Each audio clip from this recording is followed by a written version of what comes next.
चांदपुर में जलस्तर बढ़ने से खेतों तक पानी पहुंच गया है, जिससे किसानों की फसल को आंशिक नुकसान हुआ है। किसानों का कहना है कि दूसरे किनारे पर भी गांव की जमीन है, जहां सब्जी की फसल में पानी पहुंचा है, जिससे सब्जी की फसल खराब हो गई है।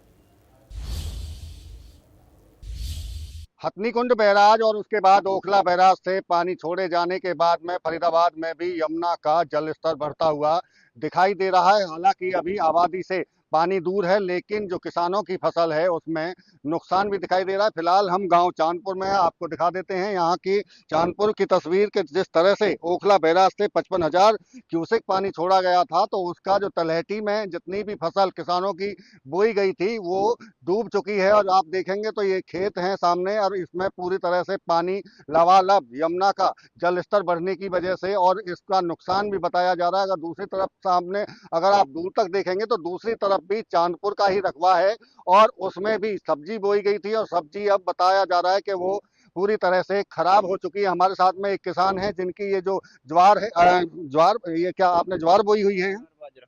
ज्वार और बाजरा बाजरा दोनों में नुकसान है। दोनों में जी।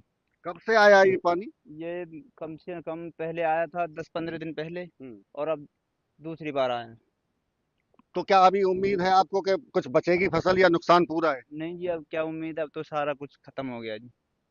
तो लगता है आपको कि अगर जल स्तर और बढ़ता है तो और ज्यादा नुकसान होगा? हाँ जी, और ऊपर भी पानी चढ़ जाता है हमारे ऊपर खेतों के। अच्छा। हाँ जी, जिसमें बाजरा वाजरा और लगा हुआ है। हम देख रहे हैं कि जो सामने की जो देख रहे हैं उधर भी पानी है, जल स्तर उधर भी बढ़ा हुआ है, तो उधर भी किसानों की फसल है। हाँ जी, हमारे गांव के किसानों ने बो रखे हैं वो क्या फसल बोई हुई है? घिया घिया बो रखे हैं, और तोरई वगैरह, हम्म। और परमल, बाजरे, सब चीज बोते हैं तो इसमें। यानी कि जो सब्जी है, सब्जी की जो फसल है उसमें नुकसान है। हाँ जी, काफी नुकसान है। बिल्कुल, देखिए यमुना का लगातार जिस तरह से जल स्तर बढ़ा, उससे पहले भी 10 दिन पहले भी इसी तरह से हथनीकुंड बैराज से पानी छोड़ा गया था, और 90,000 क्यूसेक तक पानी फरीदाबाद की सीमा में ओखला बैराज से छोड़ा गया, जिसका नुकसान साफ तौर से देखने को मिला। हालांकि अभी आबादी से यहाँ देखेंगे तो थोड़ा दूर है अभी पानी, लेकिन अगर इसी तरह से लगातार बरसात होती रही और बरसात के बाद में अगर जल स्तर बढ़ता है या पानी हथनीकुंड बैराज या ओखला बैराज से छोड़ा जाता है, तो और भी नुकसान होने की संभावना जताई जा रही है। हमारे साथ में चूंकि सरपंचों को भी आगाह किया गया है, सरपंच हैं, भूरा सरपंच, आपसे बात करेंगे किस तरह से स्थिति है फिलहाल गांव के आसपास की। वैसे तो जनहानि तो कुछ है नहीं, लेकिन जितनी भी फसल है गांव की हमारी वो सारी डूब चुकी है। चाहे ज्वार है, बाजरा है, घिया है, भिंडी है, तोरई है, परमल है, ये फसल तो पूरी नष्ट हो चुकी है। अच्छा, क्या आपको कोई सूचना दी गई हो, कोई संपर्क अधिकारियों का आपसे, या कि आपको बचाव करना है या लोगों को दूर रखना है जल स्तर अगर बढ़ता है तो? हाँ, हमारे डीसी साहब ने, डीडीपीओ साहब, बीडीओ साहब, पूरे अधिकारियों ने हमें सूचना भी दी है, और हमने उनके माध्यम से गांव में डांडी भी पिटवाई है।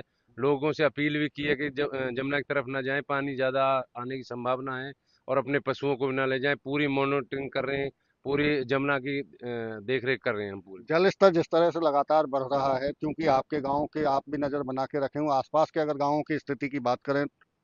तो अभी तो स्थिति वैसे ठीक है, लेकिन आगे अगर ज्यादा पानी आता है तो आबादी को बहुत ज्यादा नुकसान है। निश्चित तौर से देखिए, अगर जल स्तर इसी तरह से लगातार बढ़ता रहा तो ऐसे में आबादी तक पानी पहुंचेगा, और उसके बाद में आबादी में अगर पानी पहुंचता है तो बड़े नुकसान की भी आशंका है। लेकिन अभी इस बात को लेकर तसल्ली है लोगों को कि पानी से केवल फसलों को नुकसान हुआ है, आबादी तक अभी पानी नहीं पहुंचा है। फरीदाबाद से देवेंद्र कौशिक, इंडिया न्यूज। और इन्हीं खबरों के साथ मुझे दीजिए इजाजत। और